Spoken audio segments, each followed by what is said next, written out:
On today's episode of Locked On Suns, what are the best and worst case scenarios for the upcoming season, and how could they actually happen? What ingredients need to happen for us to get there? Plus, we'll close out with a fun segment looking back at recent history. Let's go. You are Locked On Suns, your daily Phoenix Suns podcast, part of the Locked On Podcast Network. Your team every day.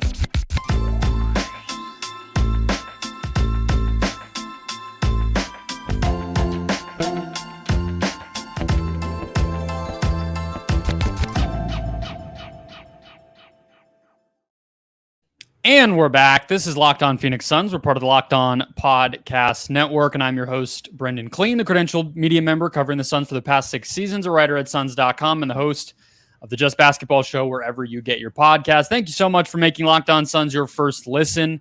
To close out your week, one more week of 3 shows, and then we're diving in every day. So hit follow or subscribe. We're free and available everywhere you listen or watch your podcast. Just search Locked On Suns, hit follow, hit subscribe. Get this show in your feed daily, very soon. Become an everydayer. Get locked on to this team as we make our way toward training camp. Joining us, as he does every week, is Aaron Edwards, and we have some good, some bad, and some fun to get to today. The show is brought to you by the FanDuel Sportsbook, the official sportsbook of the Locked On Podcast Network. Make every moment more by visiting FanDuel. New customers can bet $5 and get $200 back in bonus bets guaranteed by visiting FanDuel.com/lockedon. We'll have more from them later on, but let's dive in. We're going to do best case scenario, worst case scenario. I have a new setup. People are seeing my shoulders for the first time in a little while. It makes me think back to the early days of doing the YouTube version of this podcast, Aaron, where the camera quality was terrible and no one was watching. But hopefully, my shoulders weren't the reason, or my lower neck. I don't know. I feel like it's been this angle. Now we're doing straight on. But all right. Are you a bad news first or a good news first type of person? What should we start with? Always bad news first. Okay. I like to start the pod on a high note, but I tend to be the same way, so let's just do it. Let me just start off by saying, we'll do bad news first. We'll do the worst case scenario first, but I think the best case scenario is much more likely. Yeah. At the same time, the reason I mentioned the realisticness, which I feel like I say in every show, in the big picture shows we do, is okay, Kevin Durant gets injured. Okay, that's not good content. That's not fun. Yeah. So let's not do that. But when I think of the worst case scenario for this team, I think of a few things, and I'll give you 2 to start with. One is that Bradley Beal can't adjust to a different type of role like we expect him to be able to. And that means, taking more threes, maybe being a little more of a passer, defending small guards at a higher level than he has in the past, that type of stuff. And then the other one would just be that a lot of the role players outside of Eric Gordon, who I think is a pretty sure thing as long as he's healthy, don't step up. I guess it's probably unlikely 0 of them do, but let's say only 1 or 2 of them do instead of 3 or 4, which the Suns probably need. Those are the 2 biggest things that come to my mind in terms of thinking about not just doom and gloom, but what could really go wrong that would be a problem for this year's Suns team. What do you think? Yeah, I think the Beal one is probably the bigger one because he's never been in this position before. But I think dialing back your usage is easier for anybody. So maybe just the offense not running through him would probably be a little bit tougher for him to get used to, but being used less is a lot easier in basketball. So if anything, it's kind of on him if it doesn't work. The players that we the other players that we have, they just have to make shots. I think that's probably the hardest part. We want some of them to guard the best players sometimes because we don't want Book or KD doing that most of the time. But I think it would be really hard for our other guys to struggle just because they're pretty much in one of the easier situations. But if they do, that would be real way too much pressure we had before on our starters. And I don't think Vogel, he's not really known for like being crazy with minutes. So I think like he doesn't want to play his starters as much if our bench guys are like playing pretty terrible. No, that's a good way to put it, because I think it kind of highlights that the depth stuff, even just in general, that talking point around the Suns, it's a lot of it is really a regular season concern, because even right there, as I was explaining it, like I had it as like, okay, it's probably not likely that they strike out completely, but what if it's not a whole bench full of those guys? Well, okay, that's a problem in the regular season. That's a problem if there's injuries. But if you're telling me maybe the regular season doesn't even go great for those reasons, but they get to the playoffs and they have like Eubanks, Bates, Diop, and that's it, step up. Well, that's already still 7 guys if you expect that the big 4 plus Gordon is a lock. And you get 2 more, like that's 7 who you feel good about, and that's really all you need in the playoffs. So a lot of that is more of a regular season thing, and I think with the Beal part of it, it's all just interpersonal. It's all just like mentality, really. Like I don't think that Beal is going to hurt the team, even if he's not super adaptable, even if he's just doing a version of what he did in Washington. That probably ends up making him more frustrated in the long run, because, okay, he can do that, but he might see his minutes go down. He might get frustrated about how often he's able to do that. Whereas if he buys in, he's going to be involved possession by possession. He's going to feel like he's impacting the game more. If he plays the way he used to, we know even that's just not as good as Book and KD. He's going to start feeling like a 6-man type of guy if he does that. It's up to him, but like it's not. I don't think it would like crush the team. So I don't know if you have thoughts on those, but then you can give me your what you think of with the worst case scenario side of it. Yeah, I think like the Beal part, like just to counteract the times when he's on the floor with Book and KD and he does have to like take a step back, I think he's going to be the guy with the bench. I think it's going to be him and Eric Gordon, and that's when like Vogel's going to let it fly a little bit, and he gets to be old Beal sometimes, and that way Book, like maybe he's going to be the one that plays or starts the second, or maybe we're still going to let Book do a whole first. Like there's so much stuff we can do to get those 2 back to their positions, so there aren't like a playmaker the entire first, or Book's not playing point and stuff like that.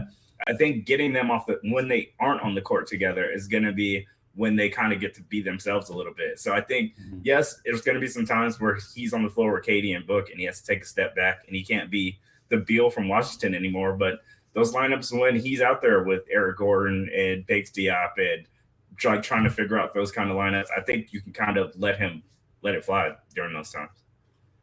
All right. So I have a feeling that I know what yours might be if I just ask you to give me what your biggest concern would be on that side and how it comes together. Are you thinking I'm talking about a center? I am thinking that. Then you are correct. If Ayton doesn't buy in and he hates it immediately and he's sulking and stuff, the vibes are going to be cooked, and that's just going to tank his trade. Like I think if his body language and all of it is just bad, and he's obviously unhappy on the floor and all of that stuff, and it's just going to make it harder to trade him. Like, I hope that doesn't happen. He says that he's ready to buy in and all that, but if he doesn't, and we have this expensive center on the floor that everybody, like, it's going to be a TNT game or something, everybody's like, Ayton hates this. We all can see Ayton hates this. Then I can see that being a really messed up part of the season. Yeah, it's the obvious one, and I think the how of it is actually it's just mentality, you know, and it's the same thing we said with Beal. I mean, that's at the end of the day, like that's pretty much true on a team this talented. For most of the people involved, it's just that. Like, if he does what he's supposed to do in his role, yeah, maybe like you could make a little bit of a case if you're thinking about what could change for him, that it's not going to be quite as easy in terms of his shots around the basket and whatnot if it's not Chris Paul feeding him those shots. And I think that might, like if he had a little bit of a lower field goal percentage around the rim, which he's always been elite at, that wouldn't shock me.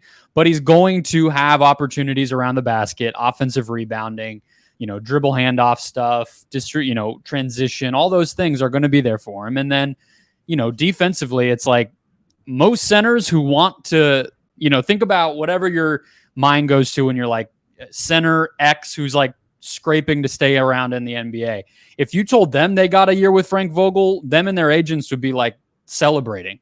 So it's right there for Ayton to dominate in an environment that a lot of great defensive centers have already dominated. So it's just about buying into doing that. It's easier said than done. It's easier, who am I to be like, that's easy. I've never had to do anything like that. But it's just like, you either want that or you don't want that. And one thing I'll note on the trade is interesting to me that the Mavs cut JaVale McGee, not because I think the Suns are going to bring back JaVale McGee, but that was one of the like breaking points around the deal between them around the draft, was that the Mavs wanted the Suns to take JaVale, and the Suns were like, no, probably realizing we're going to have to cut him if we take him, so we're not doing that.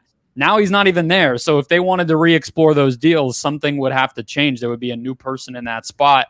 It would look a little different and just interesting to monitor. But again, the best thing for this team is that Ayton does have the right mentality and dominates. But you're right that it might not happen. Yeah, I believe that he's going to come in ready. It's the best, most talented team he's probably ever played for. We all know he's going to have to take a step back. He knows he's going to have to take a step back. He knows there's only one ball. Like, he's known this for months. Like, so if he hasn't bought into it now, like, it was probably never going to happen. But the writing's on the wall. Like, he knows that those touches are going to be limited. Everybody that watches basketball knows his touches are going to be limited. So if he's ready to just live with that for 8 months, then yeah, I'm good with it. All right, let's slide over to the positive. We've been negative here to start it. Let's do the best case scenario and what needs to happen. And we're not just going to do, Ayton does do it. Like, that's not very fun. More specifically, what do these players need to do? What roles need to be filled? What holes need to be occupied by this or that person or this or that development? We'll get into all of that next. First, today's show brought to you by FanDuel. Get ready for the NFL season with FanDuel's latest incredible offer.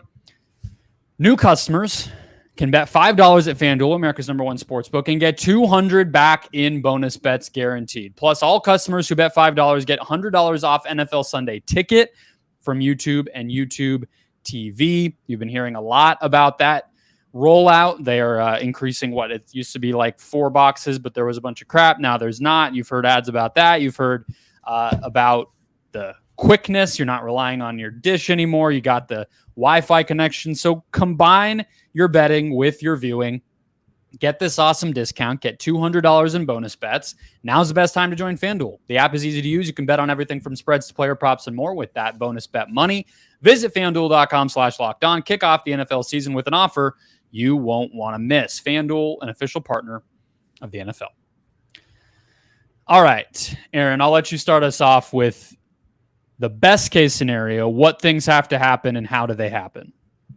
I think best case scenario, we end up shooting league average amount of threes. I think that's just going to make us so much better, so much harder to guard. And like, yes, we have mid-range assassins and all that, but I think that a team that at least is top 15 in three-point attempts, that's just a really simple one too. Like, I'm sure that I'm not like saying anything crazy, but I think you'd think it's simple, but it didn't feel simple the past 3 years. So yeah, but I think just a team that attempts, like, I'm sure they'll fall, but I just want us to attempt them. And I think putting pressure on defenses, not just with the long twos or the mid range and like all that.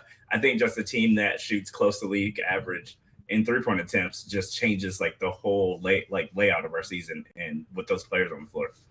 Yeah, I was planning out the preview series that I'm going to do called 13 Questions that'll define the season. And one of the ones I had that I want to do a whole episode on at some point is just, will the Suns like take and allow the right shots, which, can get into a whole analytics thing or not. But the reality is they put themselves at a disadvantage a lot of the time by the 3-point side of things. But, the extension of that is at the basket, which I did a whole episode on how they can do better there too. And it has a lot to do with the guy we just finished talking about. But the threes are an easy one. And I feel like to me, honestly, like I think that might have been a place where Monty and James Jones actually didn't always see eye to eye. We thought of them as just like one and the same, but Jones always targeted shooters.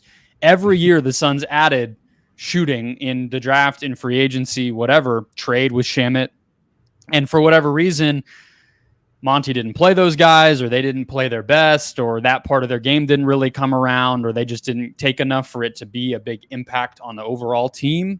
And I would hope that almost everybody they added this summer can shoot, that this might finally be the year that it's just like you see them put up 40 a game or whatever, because the talent, the personnel to do that is, I mean, it's hard to think of a better roster. I mean, maybe they don't have like that pure shooting specialist, which they could have if they, maybe hadn't gotten Beal or something, but I mean, Beal can be that. So it's all there.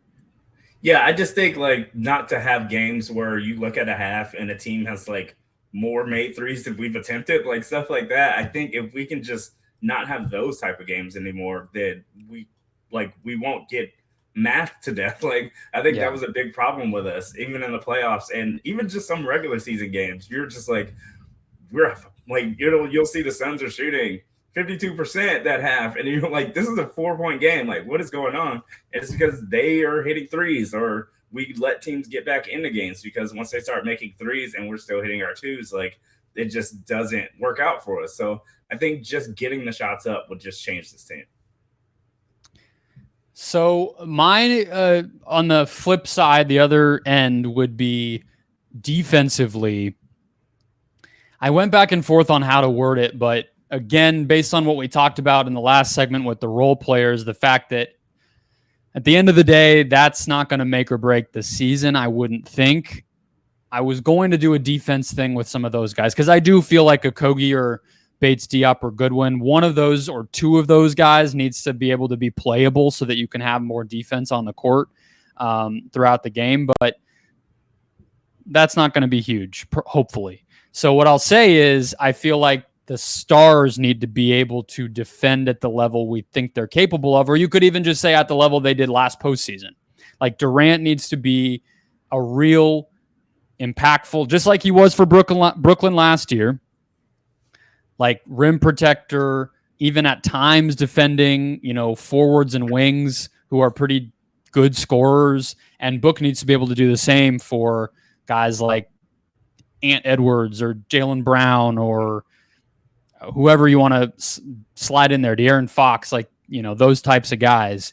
If both Book and KD can, in the big games, in the playoffs, in, elimination situations, really when they need to lock in, if they can, I think that to me might be like the biggest thing that I would be nervous about is, do they have the physical ability to do that enough over the course of a long season? And can they be at their best doing it when they have to? Because the roster is built in a way where we're going to see games that Durant is guarding Giannis, Durant is guarding Tatum, Book is guarding Ant, Book is guarding Jamal Murray, because there's no one else to do that. Yeah, and I think I said like a couple of shows ago that like we don't exactly have like the dirty like grinder on this team yet. Like we don't know who that guy's going to be. Maybe it's one of the new people that we kind of haven't seen much. But yeah, like I have never been a huge fan of your stars being that person, but maybe Ayton is going to be up for the task. Like we need one of those people that are going to be like the anchor and kind of do the dirty stuff, especially like Book is going to have to guard like some of the best guards in the league now. Like there's no hiding it. Like he's the, like how we have to hide Chris Paul sometimes. There's not that person that we can hide now. So I think that's probably like defensively is going to be a big test. And we don't really have a big game like to start, but later on, like we're going to have to see like how Vogel's going to handle that and how they're going to hold up with it. Yeah.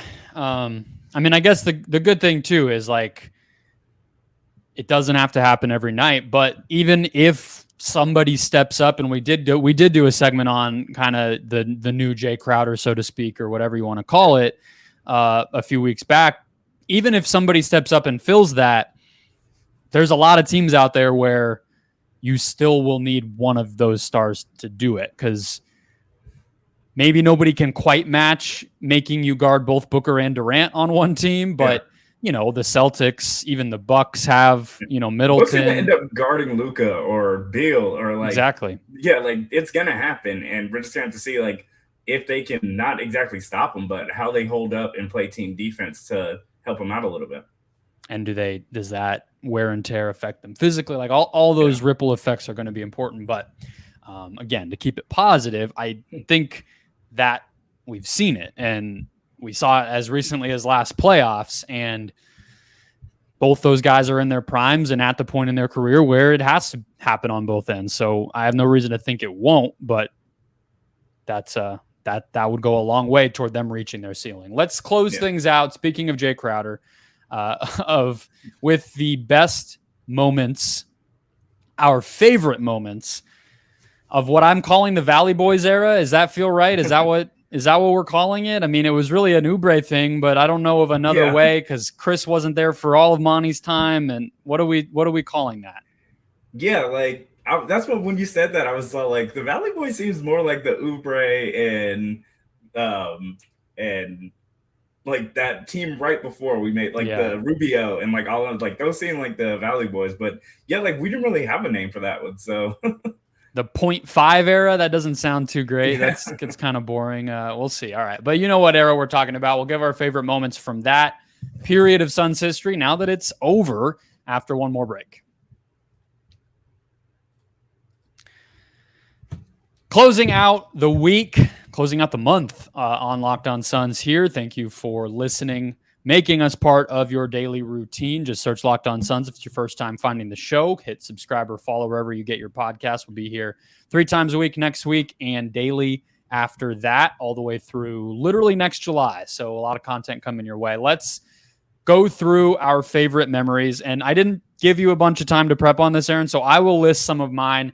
You can bounce off of those. If others spring up as you think about it and as you hear me go through it, then great. And we can talk about the first Monty season before Chris, but most of mine are going to be outside of like the book shot in the bubble, which like it was cool, but really that was going to be dependent on the Blazers not winning that one game, and the Suns didn't control the road. Just driving to the basket when he was making layups all game and shooting a jumper for some reason. Yeah, that exactly. That was really what decided it. So I don't feel like that has a big place in my heart because it didn't go well. So the first one I have is Chris Paul getting traded here, and I'll even actually go 1 year prior to the bubble, which was it's kind of one and the same. Monty picking the Suns over the Lakers. Those were both crazy moments of stuff that in real time I dismissed, like the Beal trade this summer. There's so many things with the Suns that I've just been like, maybe I'm broken inside of following this team that I just did not fathom that it would actually come to fruition, and then it did. And both of those are perfect examples. The Chris Paul trade, which came out of nowhere in like the course of like 3 days, and then the Monty hire, where I was like, I don't even remember who I thought the coach was going to be, but I thought Monty was a sure thing to LA, and somehow he picked this random ass team to come coach, and obviously things went well from there. Yeah, the Monty thing was more surprising. Like Chris Paul, like I just knew that he wasn't going to be part of OKC.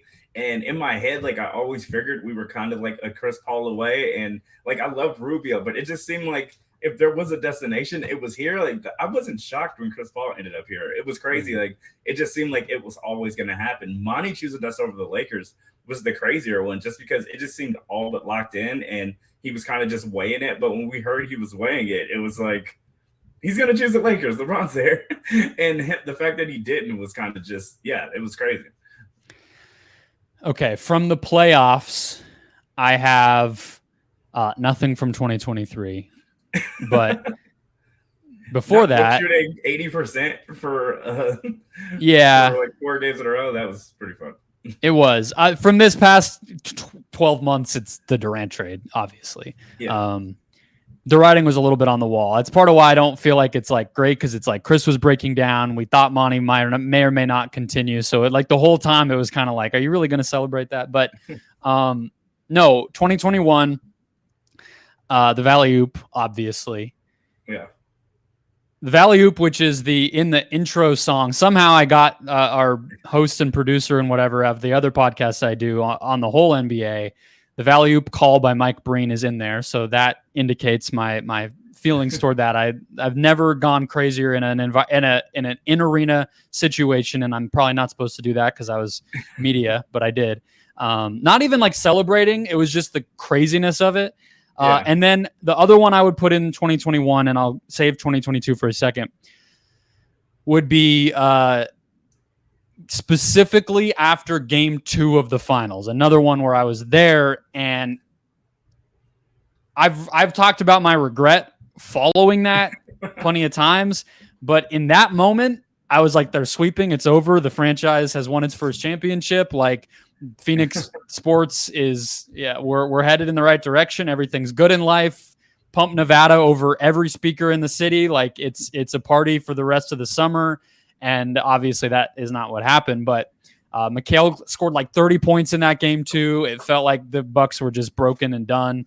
And if you had just, that snapshot moment in time was like pure bliss. So those are the two from 2021 for me. Yeah. After game 2, I was on all caps, like, really being ridiculous, so I kind of regret how. Did you guys do a show between right at that moment in the series? Yeah. Damn. Yeah, that's rude of them to capture you in that. Like, if you had just done it after game 3, you would have been so much more tame. Yeah. Yeah, I really hate that they put me in that situation. Mine is Chris Paul, 14 for 14 in a closeout game. I mean, we'd never seen anything like that before. He just took over. He was destroying the Nuggets. Like, it was insane. That was just like a really fun game to watch. Like, you kind of Book just sat back, and that was just the pure Chris Paul experience. He was just doing whatever he wanted, getting to all of his spots and just hitting them like from everywhere. I think that was like one of my favorite just Suns games in general. Yeah, I thought you might have been, when you said Chris Paul, for a split second, I was like, game 6 against the Clippers. But I guess if you're picking one from each series, like the Valley Oop gets the Clippers series moment. All right, 2022, I would have Jay Crowder with the salsa dance with LeBron. Oh, no, that was 2021 also. Yeah, 2021, Crap. Yeah, a lot of the fun stuff was that playoff. 2022 first round, then they're really, I guess, Booker with the baby. Yeah, I think Booker coming back. He got hurt. Yeah, I think Booker coming back, though, and just like you can tell he wasn't explosive, but it's just, you just knew we were going to close him out because Book was still just doing Book stuff. He was comfortable. He had that big 3 at the end, and I think like that was probably the only fun time we had during the 2022 playoffs, honestly. That's the thing about that series is like, even after the Suns went up against Dallas, which we don't have to spend too much time on, obviously, but like the games, all of the basketball was god awful. So it wasn't even like exciting or fun in the games when the Suns beat Dallas because they were blowouts. They were ugly games. Luka was not fun to watch. Spencer Dinwiddie was just making everybody angry because he was somehow playing so well and whatever. So yeah, I don't have a lot of, I also got in a car accident during the 2022 playoffs and had to buy a new car when like all vehicles were at peak expensiveness because of all the shortages from the inflationary whatever was going on. So like, yeah, there's just that period of life doesn't have a lot for me. Yeah, the Durant trade. Are there any like off court or more just silly ones that have stuck with you from that period of time? I mean, we had Monty saying he wanted Landry to marry his daughter, which he's already moved on and used for Asar Thompson. So we don't even get to own that one anymore. Yeah, I think that was just a fun, like the whole Montyisms thing. Like, I think just those were like, we got annoyed toward the end, but those are just funny when they were happening. But toward the end, we were just like, oh, here we go again, like kind of thing. But yeah, like, it wasn't really funny toward the, like all the poker videos and stuff, like on the planes, like those were fun whenever they hopped on live, and that always seemed pretty fun too. What one that was had bad ramifications, but in retrospect was pretty good content, the Suns drafting Jalen Smith. Oh God. Like, it really kind of botched their one last chance to get a really good asset and prolong what their title window could be. Maybe they never have to do the Durant trade if they do the right thing on that. Not whatever. Like, we get it, but just the hilarity of that moment was pretty incredible. Just the idea of we're all like talking about all these great players they could get, all these great guards specifically, and then the number of Suns fans who probably had never even heard of that man is pretty. And I feel okay saying that because he's gotten his bag and he's like in a comfortable situation. Like if they had screwed him up like they screwed a lot of dudes up before that, I would feel a lot worse laughing about it. But it's pretty hilarious that James Jones is just like, no, to all of your Desmond Baines and Tyrese Halliburton's, no. Yeah, I think the worst part is like we get to see Halliburton do all this now, and that's probably just going to hurt forever. But at least we're not Sacramento. And yeah, they got De'Aaron Fox and like all that, but I think having him and getting rid of him is worse than kind of just not even acknowledging him at all. Yeah. All right. Well, I thought there would be more, to be honest with you. It was all just one season. I know it really was. Say, but it was really was. Maybe I shouldn't have overlooked the bubble because like that was cool, but weird time in life and weird basketball situation, and then it didn't really amount to anything. 10 a.m. to watch basketball was fun though.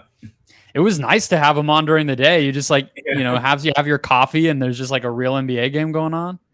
It's crazy going back and watching those highlights though. Like, have you gone back and watched like the empty arena highlights for anything? I was doing it for FIBA stuff because I think somehow it popped up on my feed, whatever Luka was doing in the Olympics in Tokyo.